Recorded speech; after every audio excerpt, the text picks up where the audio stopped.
పాటలు కూడా అద్భుతంగా పాడారు. God bless you. మరి సమయంలో వాక్యాన్ని ధ్యానించే సమయంలో అందరూ కూడా వాక్యములు తెరిచి ఉంచాల్సిందిగా కోరుచుకుంటున్నాను.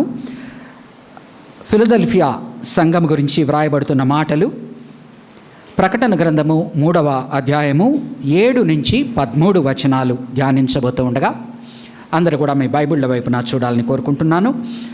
మరి సంతోష్ నగర్ సంఘంలో ఈ దినము ప్రకటన గ్రంథము నుంచి ఈ వాక్యము బోధించడానికి దేవుడు నాకు ఇచ్చిన అవకాశాన్ని బట్టి మనమందరము కలిసి ఆయన సన్నిధిలో ఆయనతో సహవాసము చేయడానికి మనకిచ్చిన ఆరోగ్యాన్ని బట్టి, ఆయుష్ని బట్టి దేవాది దేవునికి కృతజ్ఞతాస్తుతులు తెలియచేసుకుంటున్నాను.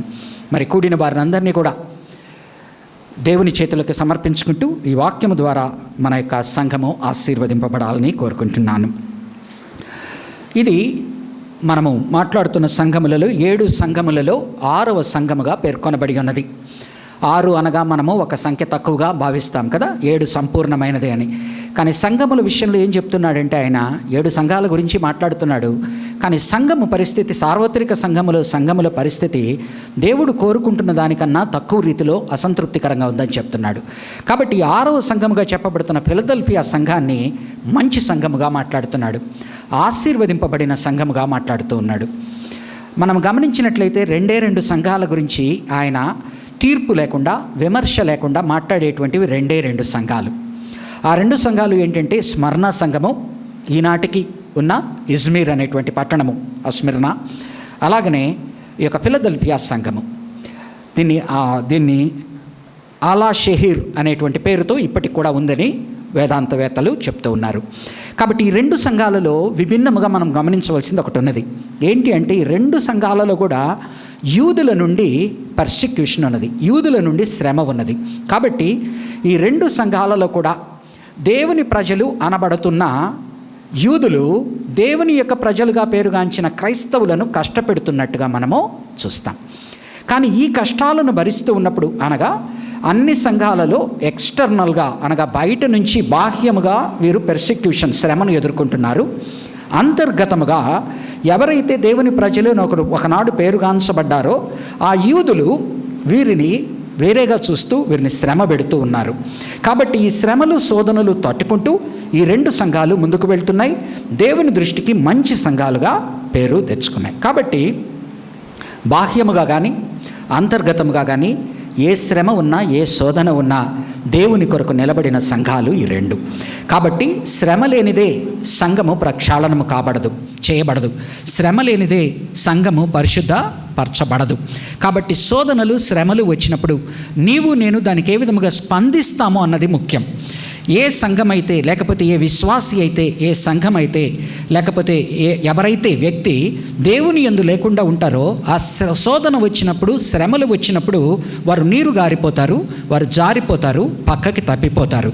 కానీ ఎవరైతే దేవుని యందు ఉన్నారో వారికి ఈ శోధన, శ్రమ వారిని ప్రక్షాళనపరిచి, వారిని ప్యూరిఫై చేసి, రిఫైన్ చేసి వారిని ఇంకా బలోపేతము చేస్తుంది. కాబట్టి స్మరణ సంఘంలో గమనించినట్లయితే పర్సిక్యూషన్ గురించి మాట్లాడుతూ ఉన్నాడు. అలాగనే ఫిలదెల్ఫియా సంఘంలో కూడా శ్రమ, మహాశ్రమ గురించి కూడా మాట్లాడుతూ ఉన్నాడు. కానీ వీటన్నిటి యందు వీరు తాళుకున్నారు, నిలదొక్కున్నారు, దేవుని యొక్క వాక్యాన్ని చేతబట్టుకొని సమాజంలో ఒక సంఘముగా, సాక్ష్యముగా నున్నారు.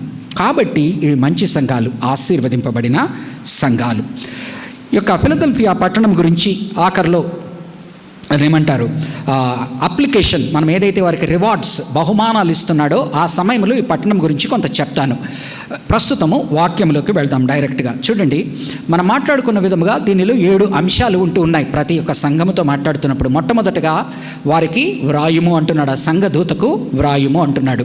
కాబట్టి మొట్టమొదటి వచనములో, అనగా 7వ వచనములో ఫిలదెల్ఫియాలో ఉన్న సంఘము దూతకు ఈలాగు వ్రాయుము. ఫిలదెల్ఫియా అంటే పేరు అర్థం ఏంటో తెలుసానండి? అడల్ఫోస్ అంటే బ్రదర్, గ్రీకులో సహోదరుడు. ఫిలోస్ అంటే ప్రేమ.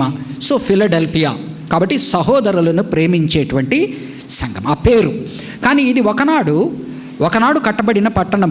అప్పుడు ఫిలడెల్ఫస్ అనే రాజులు ఉన్నప్పుడు 2 సార్లు అది కట్టబడింది. కాబట్టి ఫిలడెల్ఫియా అనే పేరు దీనికి దాని వలన వచ్చింది.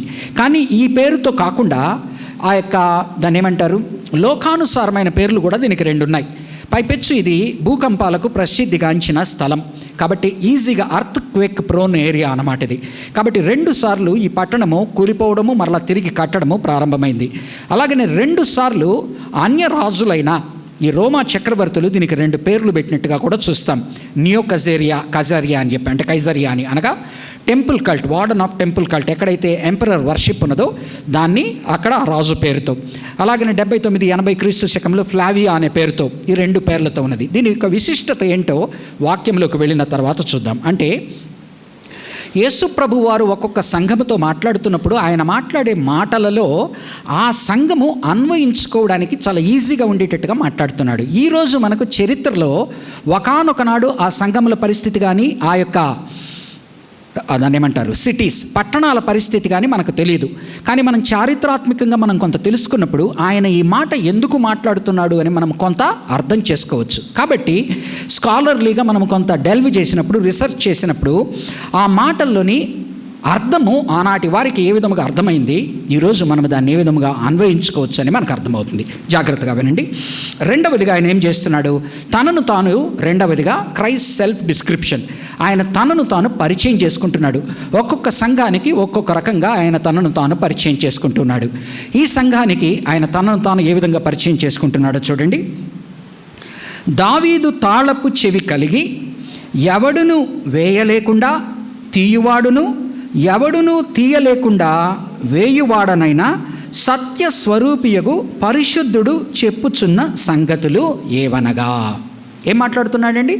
2 విషయాలు మాట్లాడుతున్నాడు. ఒకటేమంటున్నాడంటే, నేను సత్యస్వరూపి అయిన దేవుణ్ణి, అలాగనే పరిశుద్ధుడైన దేవుడను అని మాట్లాడుతున్నాడు. కాబట్టి సత్యస్వరూపి అయిన దేవుడు. ఆనాడు ఈ పట్టణాలలో ఎక్కడైతే జూయిష్ పెర్సిక్యూషన్ ఉన్నదో, యూదుల పెర్సిక్యూషన్ ఉన్నదో, వారు యేసు ప్రభు గురించి ప్రబోధిస్తూ ఉన్నప్పుడు అతనిని అబద్ధ ప్రవక్తగా కన్సిడర్ చేస్తూ ఉన్నారు. అనగా అబద్ధ ప్రవక్తగా, అంటే ఫాల్స్ మెస్సయ్య, అతను అబద్ధ ప్రవక్త లేకపోతే అబద్ధ మెస్సయ్య. కాబట్టి ఎప్పుడైతే ఆయన తను సత్యస్వరూపి అయిన దేవుణ్ణి అంటున్నాడో, వారేమో యూదులు అక్కడ పర్సిక్యూట్ చేస్తున్న వారు క్రిస్టియన్స్ను ఉద్దేశించి మీరు ఫాల్స్ మెస్సయాని, అనగా అబద్ధపు క్రీస్తును మీరు వెంబడిస్తున్నారు, అనగా క్రీస్తు. కానీ నేనేమంటున్నా అంటే, నేనే సత్యస్వరూపి అయిన క్రీస్తును అంటున్నాడు. ఆ తర్వాత పరిశుద్ధుడును అంటున్నాడు.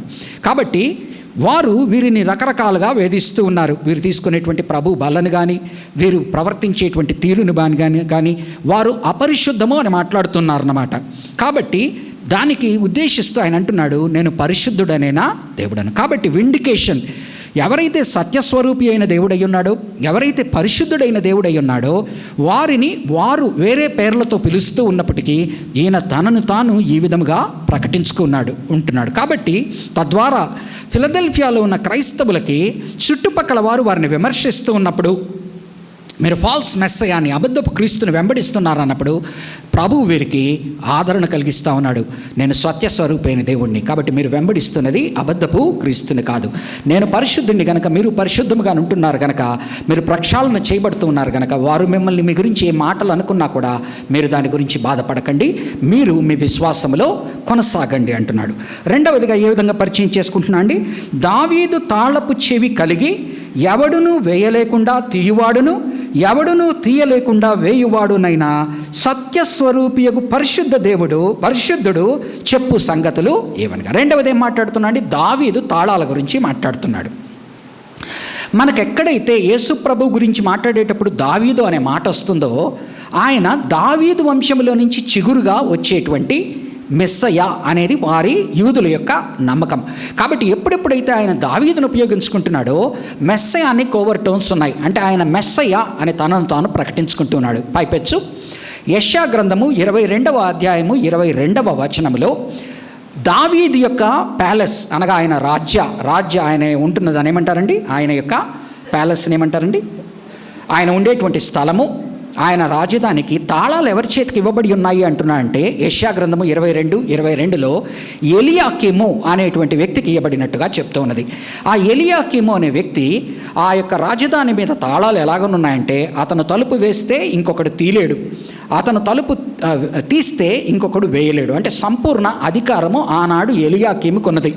కాబట్టి ఆ అధికారము గురించి మాట్లాడుతూ, దావీదు చిగురుగా, దావీదు వంశము నుంచి వచ్చిన ఈ యొక్క క్రీస్తు మెస్సయ్య చేతిలో సర్వాధికారము ఉన్నది. కాబట్టి నేను ఏదైనా తలుపు వేస్తే దాన్ని ఎవరు తీయలేరు, నేనేదైనా తలుపు తీస్తే ఎవరు వేయలేరు అని మాట్లాడటమే కాకుండా తాళపు చెవులు అని ఆయన ఏది యెషయా 22:22 మళ్ళీ చదువుకోండి, ఎందుకంటే వాక్యం చదువుతూ పోతే కొంత సమయం అవుతుంది.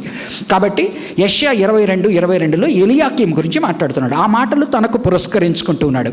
తర్వాత తాళపు చెవుల గురించి మనం ఆలోచించేటప్పుడు చూడండి, 1వ అధ్యాయంలో 18వ వచనం చదువుతున్నాను. నేను మొదటివాడను కడపటివాడను జీవించువాడను మృతుడనైతిని గాని ఇదిగో యుగయుగములు సజీవుడై ఉన్నాను. మరి మరణము యొక్కయు పాతాళ లోకము యొక్కయు తాళపు చెవులు నా స్వాధీనములో ఉన్నవి. కాబట్టి తాళపు చెవులు అధికారానికి గుర్తు కదా. ఆనాడు అధికారం ఎవరి చేతుల్లో ఉండేదండి? కుటుంబ యజమాని సంపాదించేవాడు, కుటుంబ భార్యకి ఇచ్చేవాడు. ఆ భార్య ఏం చేసేది? తాళపు గుత్తి ఇక్కడ పెట్టుకొని. ఈరోజు అది పోయిందిలేండి కదా. ఈరోజు మన డబ్బుల్ని మనం చూసుకోలేని పరిస్థితి కదా, అంతా ఆన్లైన్లో జరిగిపోతూ ఉంటుంది. ఒకనాడైతే నిర్దిష్టంగా కనపడేది. ఆ తాళపు చెవులు గుర్తు ఎవరి దగ్గరకైతే ఉంటుందో వారి చేతుల్లో ఆ ఇంటి అధికారము ఉన్నట్టు. అలాగనే ఈయన చేతుల్లో ఉన్న తాళపు చేతులు, దాని అధికారం ఏంటంటే ఈయన మెస్సయ్య గనక ఈయన పరలోకమునకు నరకమునకు ఎవరు పోవాలి, ఎవరు పోకుండా ఎవరు నరకానికి పోవాలి, ఎవరు పరలోకానికి పోవాలి అనేటువంటి తాళపు చెవులు ఈయన దగ్గర ఉన్నాయి. కాబట్టి అథారిటీ గురించి మాట్లాడుతున్నాడు, డివైన్ అథారిటీ గురించి. నేను మాత్రమే రక్షించగలిగిన వాడిని, నేను మాత్రమే ఒకరిని పరలోకానికి కానీ ఒకరిని నరకానికి కానీ పంపించగలిగిన వాడిని.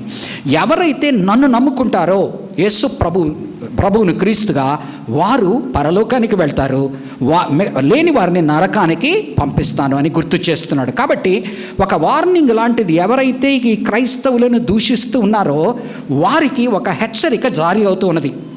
వారు అనుకుంటున్నారు ఈ తాళపు చెవులు వారి చేతుల్లో ఉన్నాయి, అనగా యూదులైన వారు వారి యొక్క సినగోగులలోకి, వారి యొక్క ప్రార్థనా మందిరాలలోకి క్రైస్తవులను రానికుండా వెలివేసేటువంటి స్థితిలో వారు ఉన్నారు. అనగా క్రైస్తవులు గనక వారి మాట అనుసారముగా జీవించకపోతే వారిని బయట పెట్టేటువంటి స్థితిలో ఉన్నారు.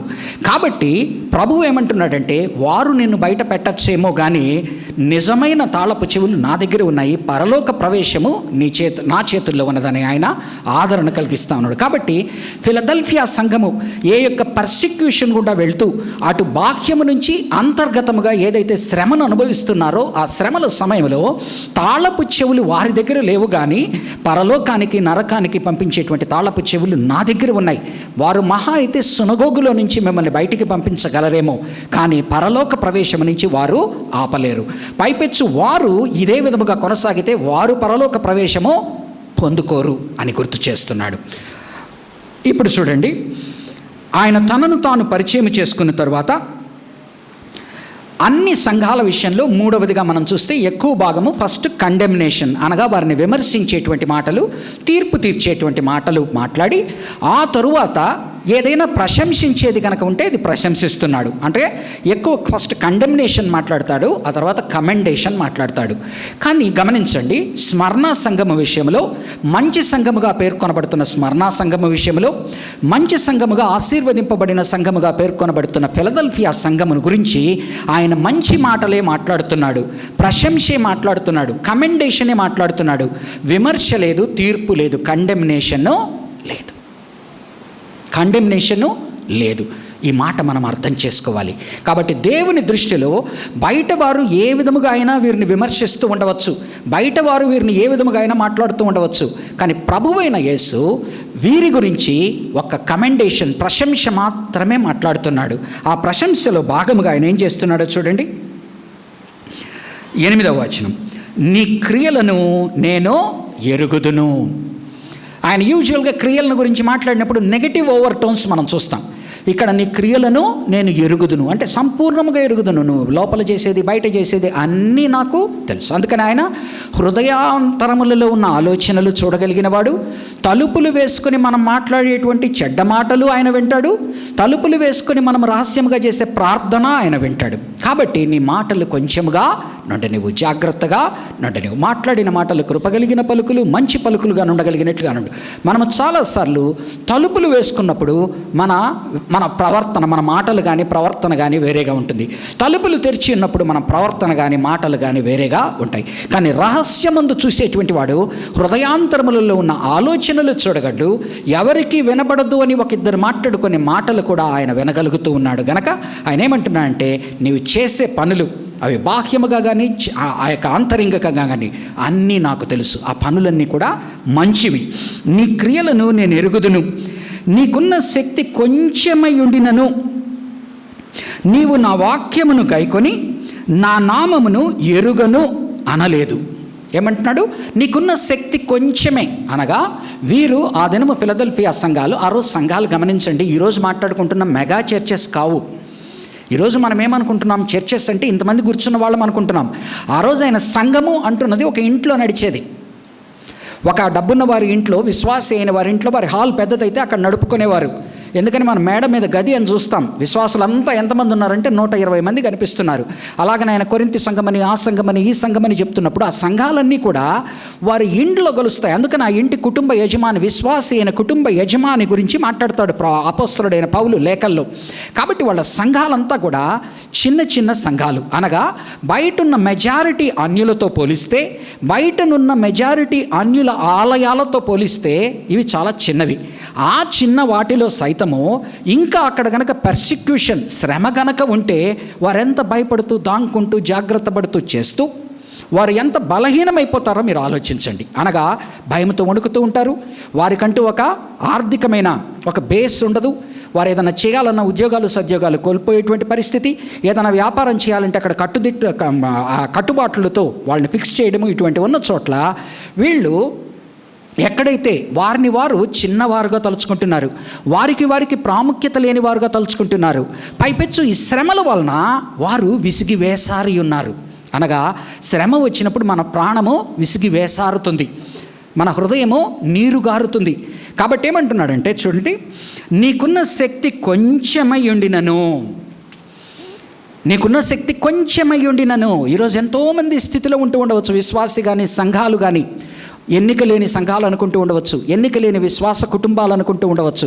నీకున్న శక్తి కొంచెమైనను నీవు నా వాక్యమును గైకొని నా నామమును ఎరుగను అనలేదు.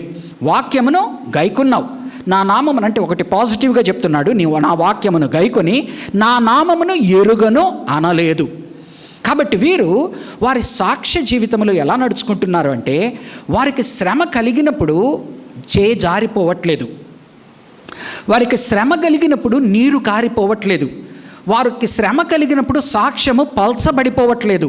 వారు ఏం చేస్తున్నారంటే, వారికి ఉన్న శక్తి కొద్దైనా వారి ఈ శ్రమల్ని తట్టుకుంటూ దేవుని యందు నిలబడుకొని ప్రభువు గురించి సాక్ష్యం ఇచ్చేటువంటి వారుగా అన్నారు. కాబట్టి నా నామమును గైకొని నా నామమును కాదనలేదు. ఏమంటున్నాడు చూడండి, నీకున్న శక్తి కొంచెమై ఉండినను నీవు నా వాక్యమును గైకొని. యేసు ప్రభు వారు తండ్రి యొక్క వాక్యాన్ని గైకొని తండ్రికి సాక్షిగా నిలబడ్డాడు. ఎలాగున సాక్షిగా నిలబడ్డాడు? హతసాక్షిగా ఉండడానికి కూడా ఇష్టపడ్డాడు.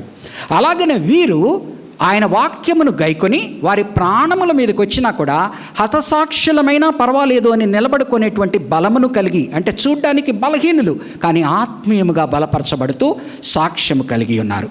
అందుకని యేసు ప్రభు వారు ఏమంటాడు, ఎవరైతే భూలోకములో నన్ను ఒప్పుకొందురో వారిని నా పరమతండ్రి ఎదుటను పరలోక దూతల ఎదుటను నేను ఒప్పుకొందును. కాబట్టి శ్రమ వచ్చినప్పుడు, శోధనలో పడినప్పుడు మనం ఈజీగా జారిపోతాం. కానీ వీరు జారిపోకుండా దేవుని కొరకు నిలబడ్డారు. కాబట్టి క్రియలలో ఏమంటున్నా అంటే, నీ క్రియలు నేను ఎరుగుదును.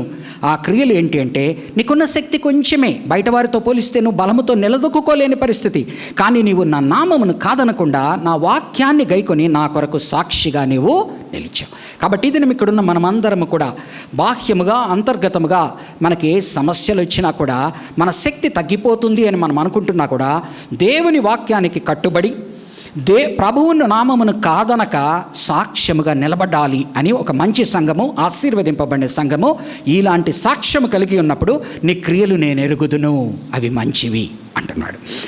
ఇదిగో ఎరుగననలేదు, ఇదిగో తలుపు నీ ఎదుట తీసి ఉంచి ఉన్నాను, దానిని ఎవడును వేయ నేరడు. ఏమంటున్నా అండి? తలుపు తీసి ఉంచి ఉన్నాను. యాక్చువల్లీ ఏం చేస్తున్నాడు? నేను తలుపు వేయగలను, నేను తలుపు తీయగలను. తలుపు వేస్తే ఎవరూ తీలేరు అంటున్నాడు. కానీ వీరి గురించి పాజిటివ్గా ఏం చెప్తున్నాడు? నీ ఎదుట ఒక తలుపు తీసి ఉన్నాను, ఆ తలుపును ఎవ్వరు కూడా మూయలేరు. కాబట్టి ఆనాటి యూదులు వీరిని సునగోగులలో నుంచి బయటికి పంపించగలరు. కానీ యేసు ప్రభు ఏ పరలోకములకు తీసుకుపోవడానికి మార్గమును చూపించాడో, నేనే జీవము, నేనే మార్గము, నేనే సత్యము అని, ఆ పరలోక ద్వారాన్ని ఎవ్వరూ మూయలేరు అని చెప్తున్నాడు.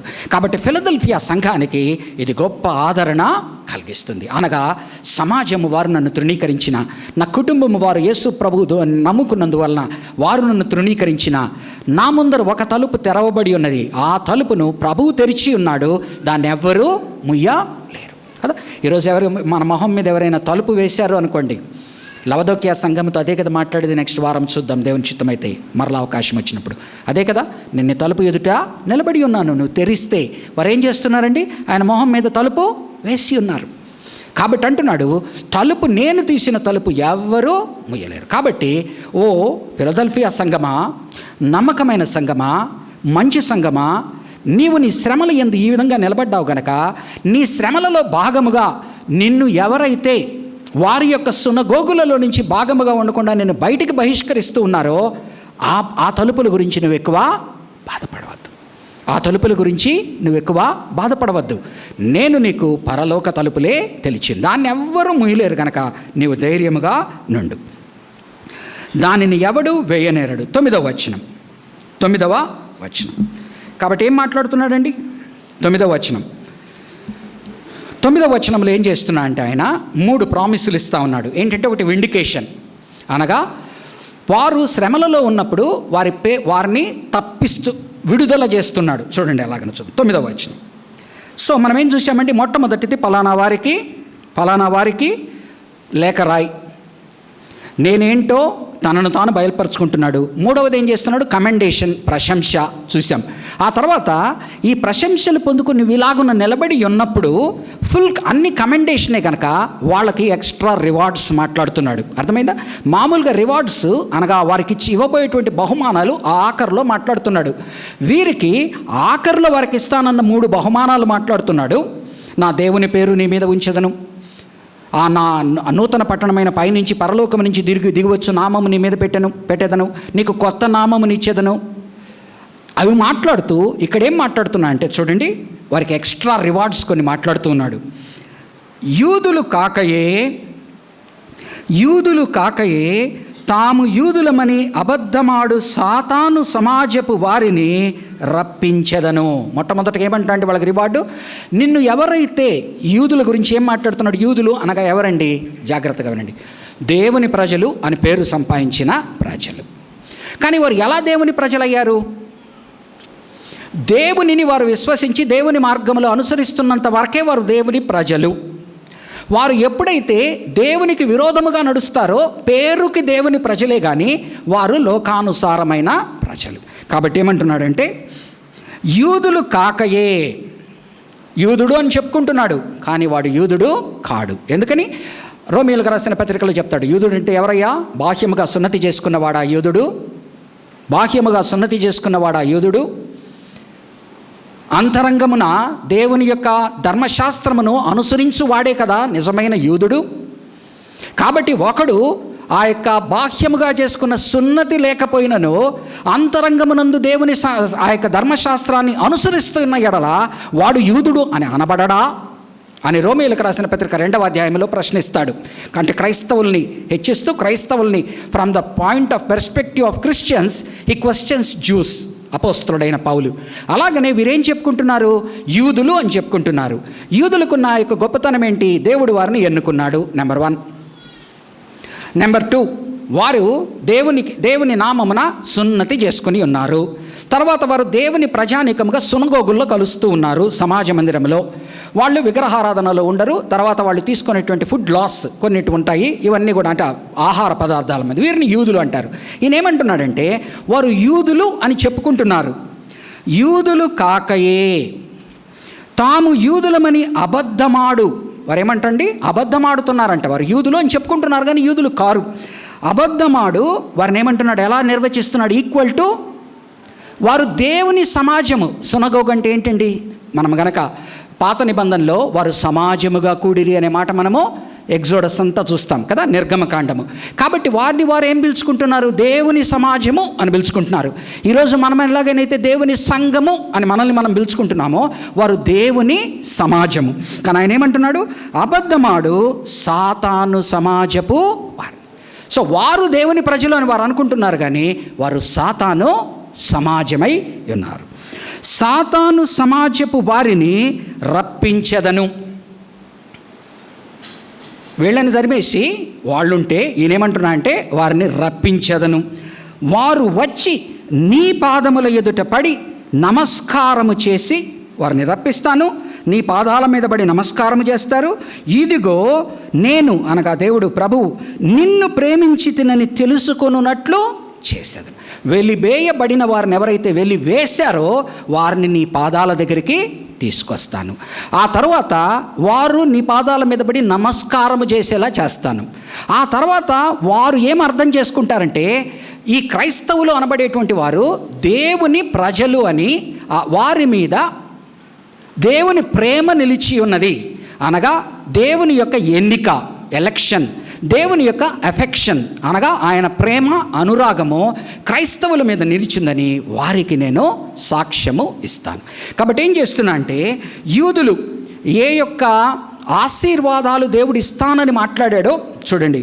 యెషయా గ్రంథము 60వ అధ్యాయము 14వ వచనము, 49వ అధ్యాయము 23వ వచనం. నేను ఈరోజు వాక్యాలు చదవను, జోలికి వెళ్ళను, రెఫరెన్స్ ఇస్తున్నాను. యెషయా గ్రంథము 60వ అధ్యాయము 14వ వచనము, 49వ అధ్యాయము 23వ వచనములో ఏదైతే యూదులకు ఆశీర్వాదం ఇచ్చినాడు, ఏమని? అన్యులను నీ పాదాల దగ్గర తెచ్చి వేస్తాను. నీవు నా బిడ్డలు గనక, నా ప్రజలు గనక, అన్యులను వారు వెతుక్కుంటూ నిన్నొచ్చి వారి సంపదలు నీ ముందర పెట్టి మీ దేవుడైన నన్ను కొలుస్తూ వారు మీకు తల వంచుతారు అని చెప్పిన వాటిని అట్రిబ్యూట్ చేసిన వారిని జ్యూస్కి దాన్ని క్రైస్తవులకు అప్రాప్రియేట్ చేస్తున్నాడు. కాబట్టి ఓ నిజమైన క్రైస్తవులారా, మీకు ఒకనాడు యూదులకు ఇవ్వబడిన ఆశీర్వాదం ఏంటి? అన్యజనులు వారికి లోబడతారు, వచ్చి వారి సంపదలను ఆయన దగ్గరికి పెడతారు, ఆయన కాళ్ళ దగ్గర పెడతారు, మీరు అధికులుగా ఉంటారు, ఆధిక్యతలో ఉంటారని చెప్పాను కదా. ఈరోజు ఎందుకని చెప్పాను? వారు దేవుని ప్రజలు, దేవుని సమాజము, అపాస్ట్రఫీ, దేవుని సమాజం. కానీ ఇప్పుడు వాళ్ళు ఏమంటున్నారు? వారు యూదులు అని చెప్పుకుంటున్నారు, కానీ వారు అబద్ధపు యూదులు. వారు దేవుని సమాజము అని చెప్పుకుంటున్నారు, కానీ వారు సాతాను సమాజం. వారిని ఇప్పుడు ఏం చేస్తానంటే, ఒకనాడు యూదులకు నేను ఆశీర్వాదం అని చెప్పి దాన్ని రొమ్ములు కొట్టుకుంటూ వారు మా ఆధిక్యత అని చెప్తున్నారు, అది నేను తీసి క్రైస్తవులకు ఇస్తున్నాను. అది వారే ఒప్పుకొనేలా నేను చేస్తాను అంటున్నాడు. కాబట్టి ఈ దినము ఒక నిమిషం మనల్ని మనం ప్రశ్నించుకుందాం. మనమందరము కూడా దేవుని సంఘము అని చెప్పుకుంటాం, కానీ ఆయన ఒకవేళ మనల్ని వారు దేవుని సంఘము అని చెప్పుకుంటున్నారు, కానీ వారు దేవుని సమాజము కాక సాతానుకు సంబంధించిన వారు అని ఆయన మన మీద తీర్పు పలికితే మనకెంత బాధ. అలాగనే ఈరోజు మనము క్రైస్తవులము అని చెప్పుకుంటున్నాం. ఆనాడు సున్నతి వారి మీద ఉన్నది కనుక వారు యూదులు అని చెప్పుకుంటున్నారు. ఈరోజు మనము క్రైస్తవులము అని చెప్పిన వారము రక్షణ పొంది ఉన్నామని చెప్పి, బాప్తిజమము కలిగి ఉన్నామని, ముద్ర కలిగి ఉన్నామని, పరిశుద్ధాత్మ దేవుడు నాకు ఇవ్వబడి ఉన్నాడని చెప్పి మనము కనుక నామకార్థ క్రైస్తవులముగా ఉన్నామంటే, ఆ రోజు యూదులను గురించి ఏదైతే మాట్లాడుతున్నాడో వారు అబద్ధపు యూదులు, వారు దేవుని సమాజము కాదు సాతాను సమాజము అంటున్నాడో, అది ఈనాడు క్రైస్తవులుగా మనం అన్వయించుకున్న ఎడల మనము ఈ దుస్థితికి వచ్చేటువంటి ప్రమాదము ఉన్నది. నేను క్రైస్తవుణ్ణి అని చెప్పుకున్నప్పుడు నేను ప్రభువుని ఎరుగుదును అంటున్నాను, రక్షణ. ఆ తర్వాత ప్రభువుని ఎరిగాను కనుక ఆయనకు విధేయత చూపుతున్నాను అని చెప్పి బాప్తిస్మము తీసుకుంటున్నాను. ఆ తర్వాత పరిశుద్ధాత్మ దేవుని సహాయంతో నేను పరిశుద్ధముగా జీవిస్తున్నాను, జీవించలేనప్పుడు ఆయన నాకు సహాయం చేస్తున్నాడు అని మనం చెప్తున్నాం. చెప్పిన మనము, వీటిలో పాల్గొంటున్న మనము, ప్రభు వల్ల చేయి వేస్తున్న మనము నామకార్థపు క్రైస్తవులుగా గనక మిగిలిపోతే, ఈ వాక్యము మనం అన్వయించుకొని జాగ్రత్త పడవలసిన ఇది ఉన్నది.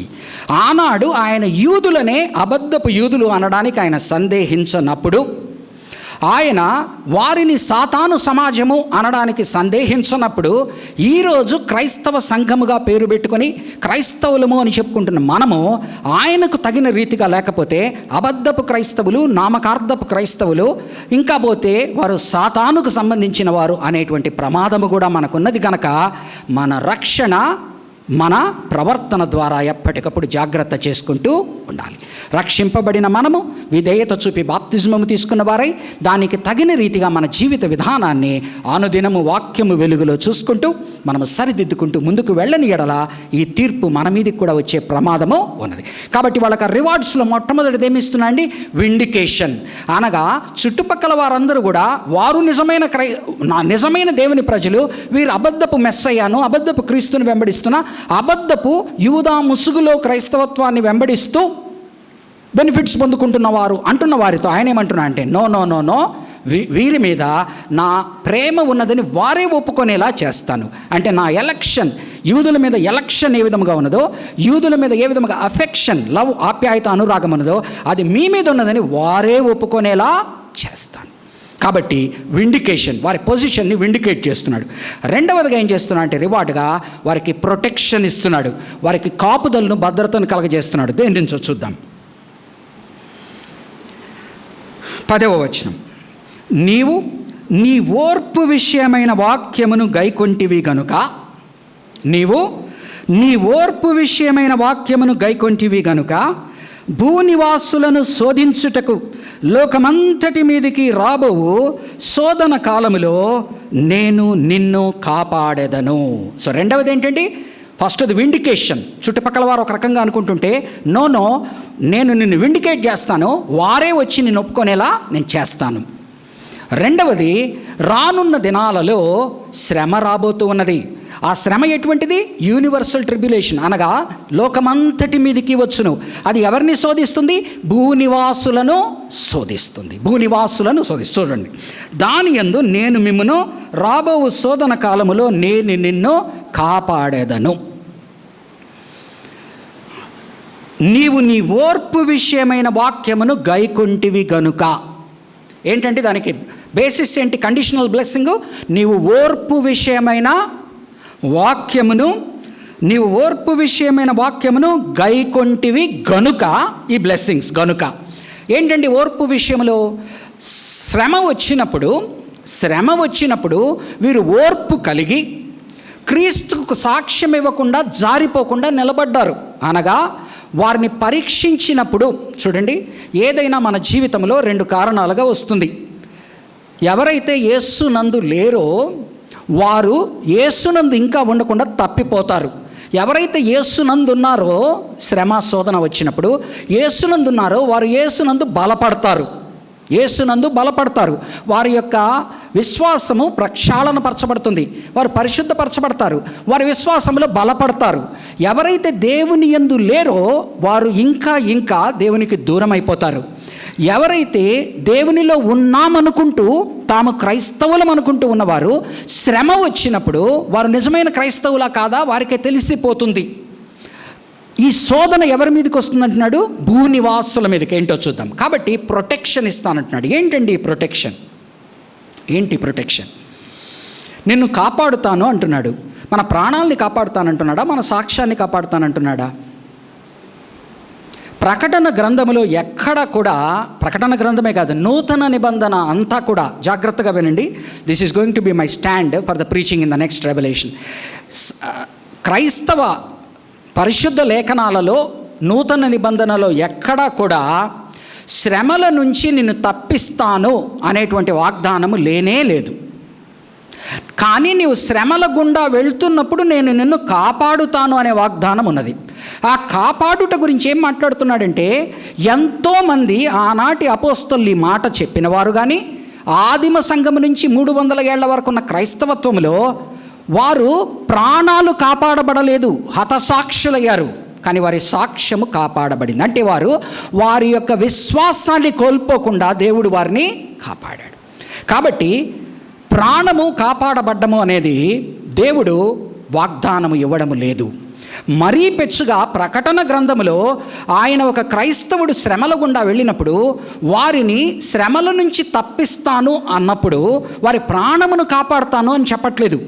వారు విశ్వాసములో పడిపోకుండా కాపాడుతాను అనేటువంటి వాగ్దానం ఇస్తున్నాడు. ఎందుకనగా స్మరణ సంఘములో మనం చూస్తాం, అంతిపయ అనేటువంటి ఒక వ్యక్తి చనిపోయినప్పుడు 10 దినములు మీకు శోధన వచ్చును, ఎంతోమందిని జైళ్లలో పెట్టుదురు, ఎంతోమంది హతసాక్షులు కూడా అవుదురు. కానీ మీరు అంతిపయ హతసాక్షి అయిన సమయంలో సైతం మీరు మీ విశ్వాసాన్ని కాపాడుకున్నారు. అలాగనే యేసు ప్రభువు వారు కానీ అపోస్తలులు కానీ వారు కాపాడబడినది ఏ విధంగా అంటే, వారు శ్రమ గుండా వెళ్ళినప్పుడు, శోధింపబడినప్పుడు వారి విశ్వాసము బలపడి వారు వారి ఆత్మల్ని కాపాడుకున్నారు. అనగా వారి ఆత్మీయ జీవితమును, రక్షణను కాపాడుకున్నారు. కానీ వారిని శ్రమల నుంచి దూరపరచలేదు. కావాలంటే హతసాక్షులుగా కూడా అయ్యారు. ఇది దయచేసి ఈ యొక్క ఫౌండేషనల్ స్టేట్మెంట్ని గుర్తుపెట్టుకోనండి. నేను రెవల్యూషన్ భవిష్యత్తులో డీల్ చేసేటువంటి సమయం అంతా కూడా he is not giving a promise that your life will be spared in tribulation, rather your witness will be saved. నీ సాక్ష్యము నిలబడుతుంది. నువ్వు విశ్వాసములో నుంచి జారిపోయి భ్రష్టుడవ కాకుండా కాపాడుతాను. అంతేగాని ప్రాణములు ఎవరి మీదైతే ఆయన ముద్రించాను అని చెప్తున్నాడో భవిష్యత్తులో చూద్దాం, వారికి తప్పితే ఇంకెవరికి కూడా ప్రాణాలను తప్పిస్తానని ఇంకెవరికి చెప్పట్లేదు. అందుకని పరిశుద్ధ ప్రకటన గ్రంథం అంతా కూడా వారు వారి ప్రాణమునకు తెగించి వారి సాక్ష్యమును కాపాడుకొని వారు మరణించుటకు సైతము సిద్ధపడి. ఓకేనండి. కాబట్టి it is not preservation of life, but it is perseverance of faith. It is not, మరొకసారి చెప్తున్నాను, it is not preservation of life, but it is perseverance of faith. ఎందుకు ఈ మాట మాట్లాడుతున్నాను? యోహాను సువార్త 17వ అధ్యాయము. ఇది ఫౌండేషనల్ అండి, మై అండర్స్టాండింగ్ ఆఫ్ రెవల్యూషన్. యోహాను సువార్త 17వ అధ్యాయము 15వ వచనం చదువుతున్నాను.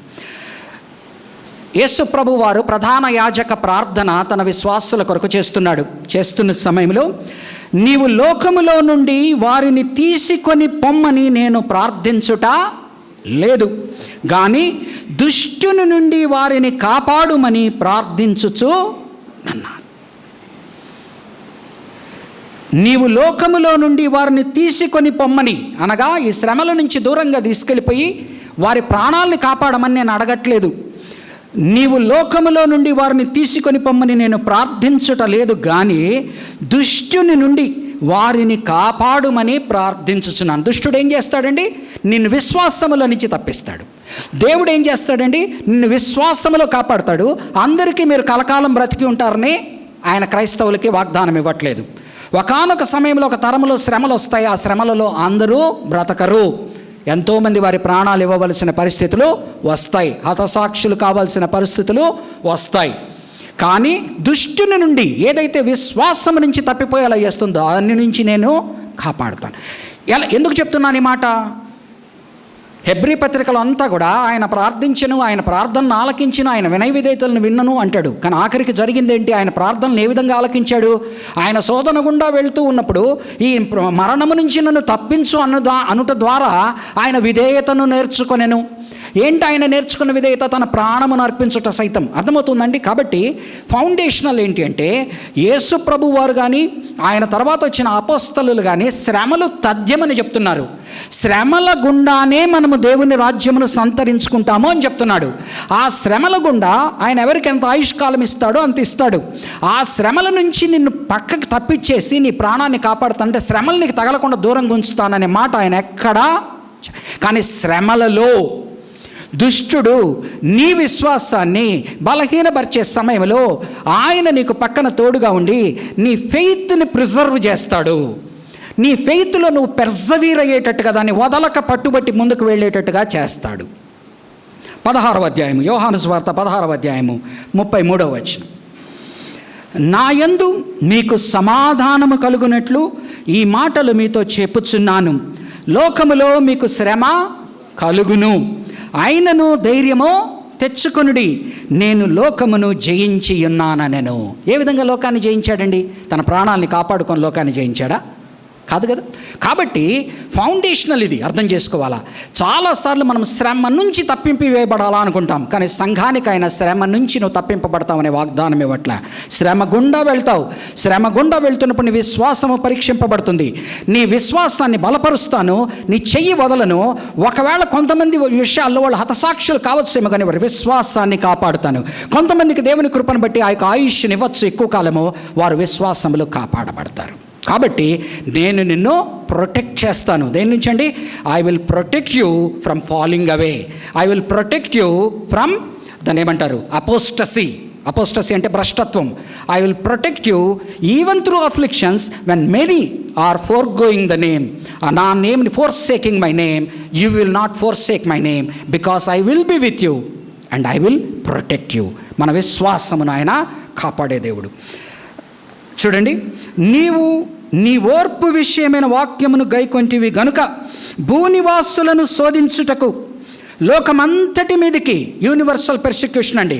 ఫ్లడ్ ఎలాగైతే యూనివర్సల్ ఫ్లడ్ అని చెప్తా ఉంది, ఈరోజు లోకల్ ఫ్లడ్ అంటారు కొంతమంది వేదాంతవేత్తలు. యూనివర్సల్, అలాగనే ట్రిబ్యులేషన్ ఈజ్ యూనివర్సల్. రానున్న దినాల్లో వచ్చేటువంటి ట్రిబ్యులేషన్, శ్రమ యూనివర్సల్. భూనివాసులను గనుక భూనివాసులను శోధించుటకు లోకమంతటి మీదకి రాబోవు శోధన కాలములో నేను నిన్ను కాపాడదు. ఇప్పుడు దయచేసి వినండి, ఎవరండి భూనివాసులు? ఎవరు భూనివాసులు? ప్రకటన గ్రంథములో మనం అర్థం చేసుకోవాలి. ప్రకటన గ్రంథంలో ఒక్కొక్క వక్తకు ఒక్కొక్క టెక్నికల్ టర్మ్ ఉంటుంది. అర్థమైందా? ఈరోజు మనం లోకము లోకము లోకము అంటాం. మన మనసులో ఒక వరల్డ్ వ్యూ ఉంటుంది, దాన్ని బట్టి మనం లోకము అనే మాట మాట్లాడతాం. ప్రకటన గ్రంథములో భూనివాసులు ఎవరంటే భూపరిమితమైన ఆలోచనలు కలిగి భూమికి మాత్రమే పరిమితమైన నివాసులు. వారు పరలోకమునకు చేరుకొనరు. వారు భూనివాసులు ఎందుకంటే వారు భూమికి తగిన రీతిగా జీవిస్తారు. పరలోక వాసులైన నిజమైన క్రైస్తవులను వారు శ్రమలకు లోను చేస్తారు. వారు భూనివాసులు. జాగ్రత్తగా చూడండి, 6వ అధ్యాయము ప్రకటన గ్రంథము. ఎందుకంటే రానున్న దినాల్లో భూనివాసులు, అర్త్ డ్వెల్లర్స్ అనేది టెక్నికల్ టర్మ్ అన్నమాట. ప్రకటన గ్రంథం యొక్క గ్రంథకర్తకు ఇట్స్ ఎ టెక్నికల్ టర్మ్. భూనివాసులు ఎవరంటే లోకము మీద ఉన్న మనం అందరము కాదు. అర్థమవుతా ఉందండి? లోకమంతటి మీదకి వస్తుంది, కానీ భూనివాసులు ఎవరంటే ఆయన ఎవరిని శోధిస్తున్నాడు? భూనివాసులను. చూడండి, 6వ అధ్యాయము 10వ వచనం. వారు నాదా సత్యస్వరూపి పరిశుద్ధుడా, ఎందాక తీర్పు తీర్చకయు మా రక్తము నిమిత్తము భూనివాసులకు ప్రతిదండన చేయకు ఉందువని బిగ్గరగా. ఎవరండి ఈ భూనివాసులు? They are people who do not believe in God. Either they might be Christians, non-Christians or నామకార్థపు whatever it is. వారు వీరిని శ్రమ పెడుతూ వీరి ప్రాణాలు తీయడానికి సిద్ధపడిన వారు. నెక్స్ట్, ఎవరైనా దయచేసి రెఫరెన్స్లు రాసుకొని మీరు ఇంటికి వెళ్ళినాక కూడా దీన్ని దయచేసి శోధించండి. టెక్నికల్ టర్మ్ ఇది.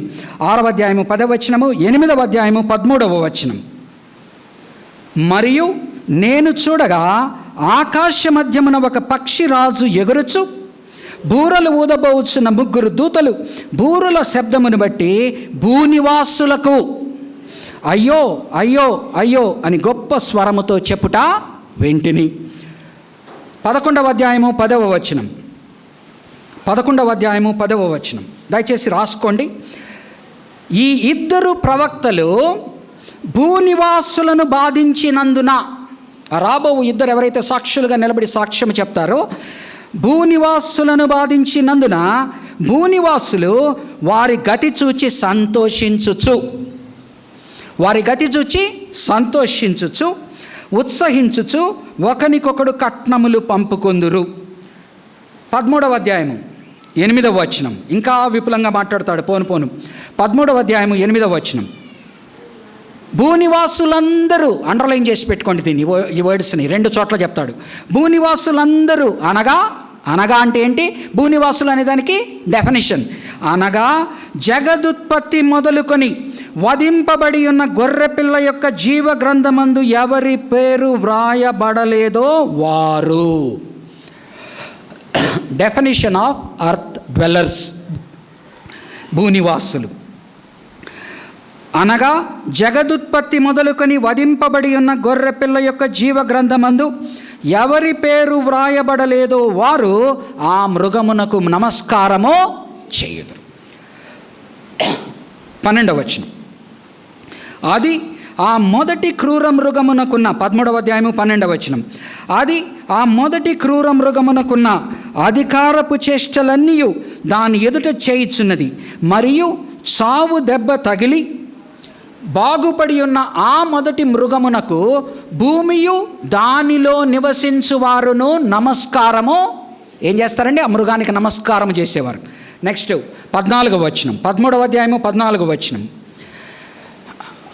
కత్తి దెబ్బ తినియు బ్రతికిన ఈ క్రూర మృగమునకు ప్రతిమను చేయబలనని అది భూనివాసులతో చెప్పుచు ఆ మృగము ఎదుట చేయుటకు తనకియ్యబడిన సూచనల వలన భూనివాసులను మోసపుచ్చుచు ఉన్నది. ఎవరు మోసపోతారండి? నిజమైన క్రైస్తవులు కారు. భూనివాసులను మోసము చేయుచునుండును. 14వ అధ్యాయం 6వ వచనం. 14వ అధ్యాయం 6వ వచనం. అప్పుడు మరి ఒక దూతను చూచితిని. అతడు భూనివాసులకు అనగా ప్రతి జనమునకును ప్రతి వంశమునకును ఆయా భాషలు మాట్లాడు వారికి ప్రతి ప్రజకును ప్రకటించున్నట్లు నిత్య సువార్త తీసుకొని ఆకాశము మధ్యన ఎగురుచు నుండెను. అతడు మీరు దేవునికి భయపడి, ఎవరితో మాట్లాడుతున్నా అండి? మీరు దేవునికి భయపడి ఆయనను మహిమపరచుడి. ఆయన తీర్పు తీర్చు గడియ వచ్చెను గనక ఆకాశమును భూమిని సముద్రమును జలధారలను కలుగున చేసిన వారికే నమస్కారము. అంటే క్రూర మృగములకు నమస్కారం చేయకండి, ఆయనకే నమస్కారం చేయడని గొప్ప స్వరముతో చెప్పాను. 17వ అధ్యాయము 2వ వచనం. భూరాజులు ఆమెతో వ్యభిచరించిరి, భూనివాసులు ఆమె వ్యభిచార మధ్యములో మత్తులైరి. ఎవరండి భూనివాసులు? అన్ని నెగటివ్ కనోటేషన్. అర్థమవుతోందండి? They are not Christians. అంటే లోకమంతటితో మాట్లాడుతున్నా ఆయన క్రైస్తవుల గురించి మాట్లాడట్లేదు. ఎవరైతే క్రైస్తవులు కానివారు, క్రైస్తవుల్ని హింసపెట్టేవారో, ఎవరైతే క్రైస్తవులు అని చెప్పుకుంటూ నామకార్థపు క్రైస్తవులుగా ఉంటూ ఆ శ్రమ వచ్చినప్పుడు జారిపోతారో, ఎదుటివారితో కలిసిపోయి వారిని హింసిస్తారో వారి గురించి మాట్లాడుతున్నాడు. 17వ అధ్యాయము 8వ వచనం. 17వ అధ్యాయము 8వ వచనం. నీవు చూచిన ఆ మృగము ఉండెను కానీ ఇప్పుడు లేదు. అయితే అది అగాధ జలములో నుండి పైకి వచ్చుటకును నాశనమునకు పోవుటకును సిద్ధముగా ఉన్నది. భూనివాసులలో, ఇది కూడా అండర్లైన్ చేసి పెట్టుకోండి, భూనివాసులలో జగదుత్పత్తి మొదలుకొని జీవగ్రంథమందు ఎవరి పేరు వ్రాయబడలేదో వారు ఆ మృగమందును కానీ ఆ మృగము ఉండెను కానీ ఇప్పుడు లేదు. అయితే ముందుకు వచ్చునన్న సంగతి తెలుసుకొని ఆశ్చర్యపడు. కాబట్టి ఆయన ఎవరిని శోధన పెడుతున్నా అంటే వెనక్కి రండి. 3వ అధ్యాయము. నీవు నీ ఓర్పు విషయమైన వాక్యమును గైకొంటివి గనక, అనగా నీకు పర్సిక్యూషన్ వచ్చిన రిఫైనింగ్ ఫెయిత్తో, పెర్సవీరింగ్ ఫెయిత్తో నువ్వు నిలబడి ఉన్నావు గనక భూనివాసులను శోధించుటకు. ఎవరిని శోధించడానికి వస్తూ ఉన్నదండి? అందరి మీదకి వచ్చినా అది ఎవరిని శోధిస్తూ ఉన్నది? వారికి వారు దేవుని ప్రజలు కారు అని తెలియపరచడానికి, శోధించుటకు లోకమంతటి మీదకి రాబోవు శోధన కాలములో, కింద శోధన గడియలో అని రాసి ఉంటాడు, నేనును నిన్ను కాపాడేదను. అనగా నీవు ఆ మృగమునకు మొక్కకుండా, నీ విశ్వాసములో నువ్వు పడిపోకుండా, నీ ప్రాణమునకు భయపడి నీ విశ్వాసాన్ని కోల్పోకుండా నిలబడులాగా నిన్ను నేను కాపాడుదును. దేవుడి మాటలను దీవించునుగాక.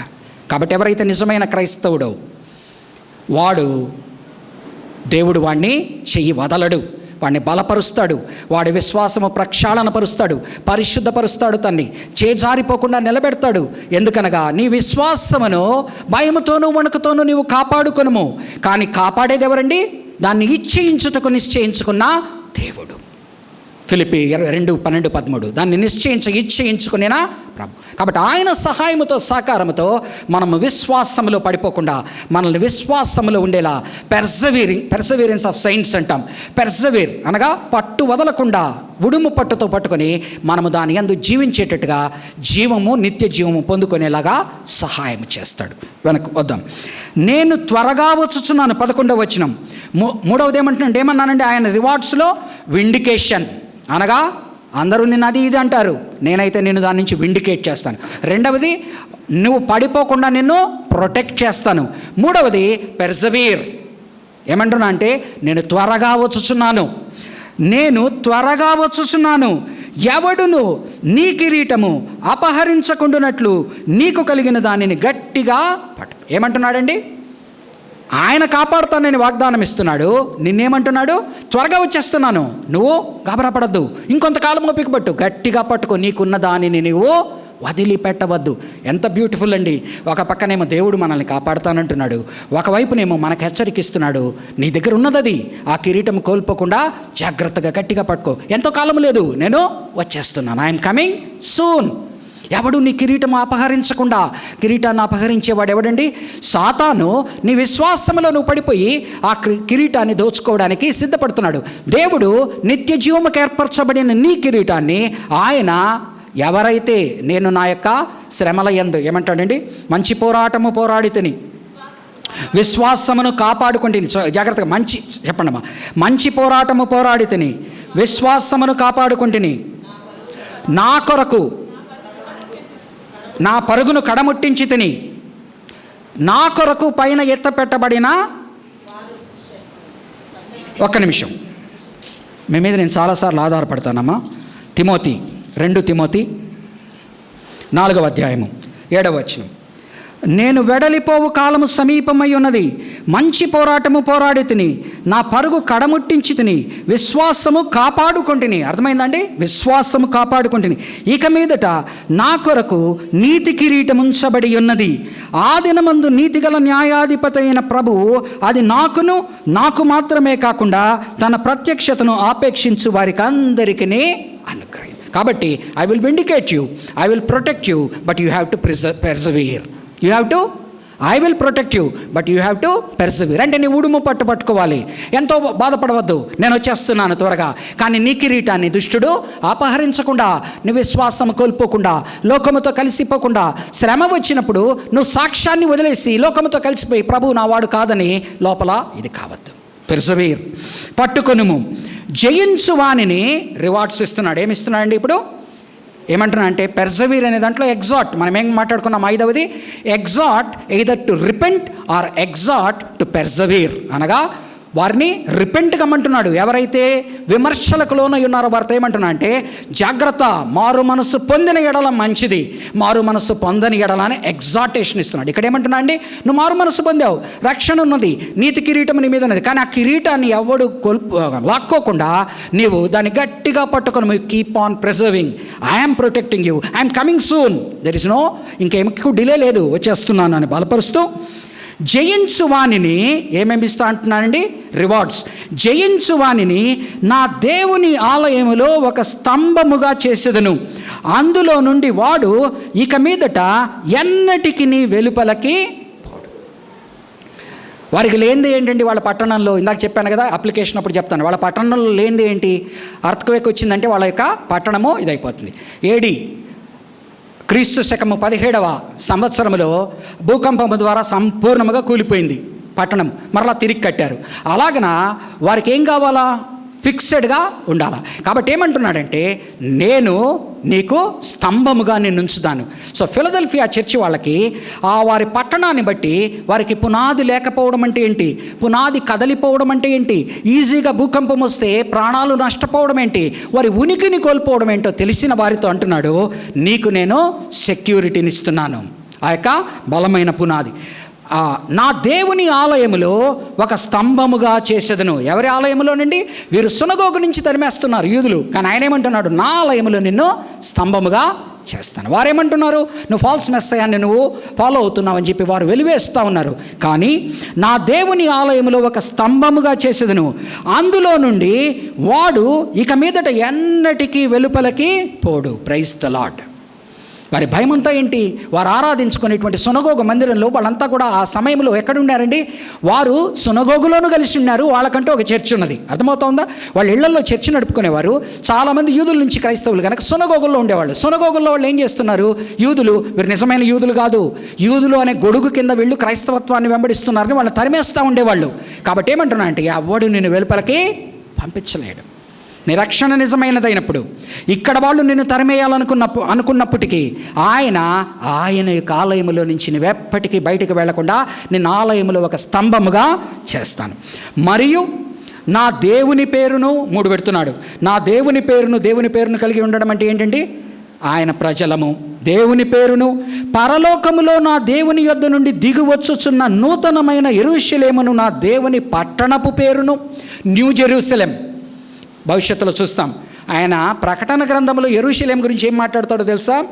ఎక్కడైతే సోదోమో, ఎక్కడైతే గొమొర్రా ఉన్నదో అదే పట్టణంలో ప్రభువును కూడా. అర్థమవుతా ఉందండి? భవిష్యత్తులో ఆయన ప్రకటన గ్రంథాలు మాట్లాడతాడు. ఒక పట్టణం గురించి మాట్లాడుతున్నాను. ఆ పట్టణం ఏంటంటే సోదోము వంటిది, గొమొర్రా వంటిది. అది ఎలాంటిదంటే అక్కడనే ప్రభువును సిలువ వేసిరి. కాబట్టి is talking about earthly Jerusalem in derogatory terms. Earthly Jerusalem గురించి డిరాగేటరీ టర్మ్స్లో మాట్లాడుతూ పరలోకము నుంచి దిగి వచ్చేటువంటి యెరూషలేం ఒకటి ఉన్నదయ్యా, ఆ యెరూషలేం పేరు నీ మీద పెడతాను. ఈరోజు యుఎస్ వాళ్ళంతా గర్వపడుతున్నది ఏంటండి? వాళ్ళ కంట్రీ పేరు యుఎస్ సిటిజన్స్. అలాగే ఈరోజు మనం చాలామంది మైమరిచిపోతూ ఉంటాం. ఇజ్రాయెల్లో సిటిజన్షిప్ అంటే వాళ్ళ డిఫెన్స్ టెక్నాలజీ అది ఇది అని. ఈరోజు చాలామంది ఏమనుకుంటున్నారు? యూదుల పేరు కలిగి ఉండడం చాలా గొప్పది అనుకుంటున్నారు కదా. అదంతా ఏంటి? స్టేటస్. అర్థమైందా? యుఎస్ సిటిజన్షిప్ అంటే స్టేటస్. ఇజ్రాయేల్ వారు మొస్సాద్ గురించి మనం వింటున్నప్పుడు స్టేటస్. ఆయన ఏమంటున్నా అంటే ఈ స్టేటస్లంతా తీసి పక్కన పెట్టు, నీకు అసలైన స్టేటస్ నేను ఇస్తాను. పరలోకము నుంచి దిగి వస్తూ ఉన్న పరలోకపు సిటీ అయిన పట్టణమైన యెరూషలేము పేరుని నీ మీద పెడతాను. నువ్వెందుకు యుఎస్ సిటిజన్షిప్ అని, యెరూషలేం సిటిజన్ రకరకాలుగా మనం అనుకుంటాం కదా, ఏవేవో ఇవన్నీ పక్కకు తీసేసేయి. నీకు ఆ పేరును నేను పెడతాను. యెరూషలేమును నా దేవుని పట్టణపు పేరును, నా క్రొత్త పేరును వారి మీద రాశాను. భూకంపం వచ్చి పడిన ప్రతిసారి, కట్టిన ప్రతిసారి దానికి ఒక కొత్త పేరు ఇచ్చేవారు. కొత్త రాజు వస్తే ఇప్పుడు మనకు తెలుసు కదా, మన ఊర్ల పేర్లు ఎలా మారుస్తారు. ఒకనాడు బ్రిటిష్ ప్రభుత్వం వారి పేరు ఉందని ఈ కాలంలో బ్రిటిష్ వాళ్ళని అసహించుకునేవాళ్ళు, అదంతా బానిసత్వం అనుకునేవాళ్ళు వచ్చి దానికి పేరు మారుస్తారు కదా, పేర్లు మారుస్తూ ఉంటారు. అలాగనే ఆ పట్టణము ఒకనాడు కూలిపోయినప్పుడు తిరిగి కట్టినప్పుడు దానికి నియో కైజరియా అనే పేరు పెట్టారు. కైజర్ అంటే Caesarea, neo Caesarea, new Caesarea. Okay, neo Caesarea అని పేరు పెట్టారు. ఎందుకు పెడుతున్నారు? ఆ కైజరును బట్టి దానికి ఒక పేరు పెడుతున్నారు. అలాగనే 70 సంవత్సరంలో ఇంకొక అతను వచ్చాడు, ఫ్లావియా వెస్పాసియస్ అని. అతను దానికి ఫ్లావియా అనే పట్టణం పేరు పెట్టాడు. కాబట్టి పేర్లు మారుతూ ఉన్నాయి. ఆయన ఏమంటున్నా అంటే ఈ మారుతున్న పేర్ల గురించి నువ్వు పట్టించుకోబాక, నా దేవుని పేరును నీ మీద పెట్టేదను. ఆ నూతన యెరూషలేము పట్టణపు పేరును పట్టించుకోబాక. ఇది డిరాగేటరీ టర్మ్స్లో మాట్లాడుతున్నా. నూతన నిబంధనలో అపొస్తలుడైన పౌలు ఆలోచన కూడా అదే, డిరాగేటరీ టర్మ్స్. బట్ నిజమైన నూతన యెరూషలేము పేరు నీ మీద, అన్నిటికన్నా మించి నూతనమైన నా పేరును నీకు ఇచ్చేదను. కాబట్టి ఈ ఆశీర్వాదాలు నీకుండగా నీవు ఆశీర్వదింపబడిన సంఘము, నీవు మంచి సంఘము. నీ శక్తి కొద్దిగానున్నది, నువ్వు పోరాడుతున్నావు, పెనుగులాడుతూ ఉన్నావు, కానీ నీ ఆత్మీయ స్థితిలో నువ్వు బలపడుతూ ఉన్నావు. ఏదైనా కొంత నీకు కష్టం కలిగినా, బాధ కలిగినా నీ ఆత్మీయ స్థితి యందు బలపరిచేటువంటి నేనున్నాను. నీ జాగ్రత్తలను తీసుకుంటూ జాగ్రత్తగా వాక్యం యందు, ప్రార్థన యందు ఉండి దేవుని వైపున చూస్తూ ముందుకు సాగు. శ్రమలు వస్తాయి, ఆ శ్రమల నుంచి ఒకవేళ ప్రాణమైతే పోవచ్చు. అందుకని ప్రభువారు ఏమంటాడు? మహా అయితే ఒక మనిషి ఏం చేయగలడండి? ఒక ప్రాణము తీసుకోగలడు. కానీ పైనున్న దేవుడు ఆత్మను ప్రాణమును నరకములో వేసి చంపగలిగిన దేవుడు. ఆయనకు భయపడండి అంటే ఏం చెప్తున్నాడు? ఒకవేళ ప్రాణం పోయే స్థితి వస్తే ఆత్మను కాపాడుకోవడానికి ప్రాణాన్ని కోల్పోవాలి, కానీ ప్రాణాన్ని కాపాడుకోవడానికి ఆత్మను కోల్పోకూడదు అని నేర్పిస్తున్నాడు. కాబట్టి వీళ్ళకి మీ ఆత్మలకు నేను సురక్షిత కలిగిస్తాను. I will protect you, but you have to persevere my dear brother and sister. నీవు నీ రక్షణను వణకతో భయముతో కాపాడుకో, కానీ దాన్ని సిద్ధింపజేయవాడు, దాన్ని కలగచేయవాడు దేవుడనని నా ప్రొటెక్షన్ నువ్వు మర్చిపోవద్దు. కాబట్టి నీకు ఏ పేరైతే లేకుండా ఊరు పేరు లేని వారిగా వారిని చుట్టుపక్కల వారు కన్సిడర్ చేస్తున్నారో అలాగున కాకుండా నీకంటూ ఊరు పేరు, అది స్థిరమైన పేరు, స్తంభము వంటిది, నిశ్చింతైన పేరు, నిత్యము ఉండేటువంటి పేరు, కొత్త పేరు నేను నీకు ఇచ్చాను. దాని కొరకు నీవు పెనుగలు. కాబట్టి సంగములతో ఆత్మ చెప్పుచున్న మాట చెవిగలవాడు వినుగాక. కాబట్టి ఈ రీతిగా పరిశుద్ధాత్మదేవుడు మనతో మాట్లాడిన మాటలను మనము వినుదుముగాక, విన్నవారము దాన్ని గైకొనుదుముగాక, దాన్ని ఆచరించుదుముగాక, దీవింపబడుదుము గాక. పరిశుద్ధమైన దేవానైనా నీ కృప కలిగిన హస్తాలకు ఫిలదెల్ఫియా సంఘంతో మాట్లాడిన మాటలు ఈ దినము బ్యాప్టిస్ట్ చర్చ్ సంతోష్ నగర్ సంఘముతో కూడా మాట్లాడుతున్నావని నేను నమ్ముతూ మేము నాయన మంచి సంఘముగా నీ దృష్టిలో ఆశీర్వదింపబడిన సంఘముగా ఉండగలిగినట్లుగా ఇక్కడున్న ప్రతి విశ్వాసి కొరకు ప్రార్థిస్తూ వారి ఆత్మీయ రక్షణ యందు నాయన నీవు కాపుదలను భద్రతను కలగచేయమని వారు ఎదుర్కొంటున్న శ్రమల యందు తండ్రి యేసయ్య ఈనాడు మేము నాయన హతసాక్షులమయ్యేటువంటి పరిస్థితి రాలేదు, కానీ ప్రభు ఆ యొక్క సమయము భవిష్యత్తులో నున్నదని చెప్తున్నావు. ఆ యొక్క మహాశ్రమ సమయంలో ఒకవేళ గనక మేము ఉంటే మమ్ములను తండ్రి యేసయ్య కాపాడు వాడవు నీవు గనక ఆ కాపాడేటువంటి తీరులో మా ప్రాణములు పోవచ్చేమో కానీ మా విశ్వాసాన్ని కాపాడుతానని ఇచ్చిన వాగ్దానాన్ని గుర్తు చేసుకుంటూ నీకే ఘనత మహిమ ఆపాదిస్తూ ఇక్కడున్న ప్రతి విశ్వాసి కొరకు, వారి కుటుంబముల కొరకు, వారి పిల్లల కొరకు, పిల్ల తరముల కొరకు ప్రార్థిస్తూ